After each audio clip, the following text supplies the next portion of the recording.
శ్రీకాకుళం జిల్లా ఇచ్చాపురంలో సోమవారం ఉదయం క్షుద్ర పూజలు కలకలం రేపాయి. బుడ్డెప్పుపేటలో గీత అనే మహిళ ఇంటి ముందు ఎవరో గుర్తు తెలియని వ్యక్తులు క్షుద్ర పూజలు చేసిన ఆనవాళ్లు కనిపించాయి. నడి రోడ్డుపై ముగ్గులు వేసి ఉంది. మంత్రించిన నిమ్మకాయలు దిష్టిబొమ్మ ఉండడంతో చేతబడి చేశారా అనే అనుమానాలు వ్యక్తమవుతున్నాయి. 2 ఏళ్ల క్రితం కూడా మండపల్లి పరిసరాల్లో ఇలానే క్షుద్ర పూజలు ఆనవాళ్లు కనిపించాయి. మళ్లీ ఇలా క్షుద్ర పూజలు ఆనవాళ్లు కనిపించడంతో గ్రామస్తులు భయభ్రాంతులకు గురవుతున్నారు.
శ్రీకాకుళం జిల్లా ఇచ్చాపురంలో సోమవారం ఉదయం క్షుద్ర పూజలు కలకలం రేపాయి.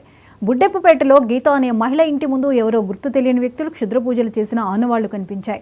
నడి రోడ్డుపై ముగ్గులు వేసి ఉంది. మంత్రించిన నిమ్మకాయలు దిష్టిబొమ్మ ఉండడంతో చేతబడి చేశారా అనే అనుమానాలు వ్యక్తమవుతున్నాయి.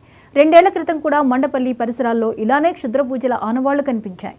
మళ్లీ ఇలా క్షుద్ర పూజల ఆనవాళ్లు కనిపించడంతో గ్రామస్తులు భయభ్రాంతులకు గురవుతున్నారు.